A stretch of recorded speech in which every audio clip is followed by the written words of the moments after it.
Everyday, ang goal ko lang naman sa buhay ay magpangiti ng mga tao sa paligid ko. Isang araw, meron akong nakilalang isang napakagandang babae habang nag-shake-shake ako ng fries.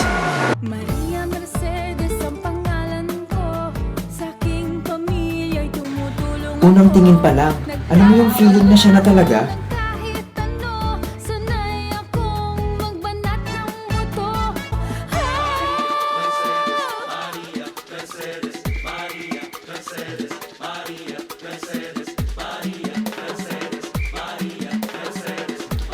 Kaso, may isang problema.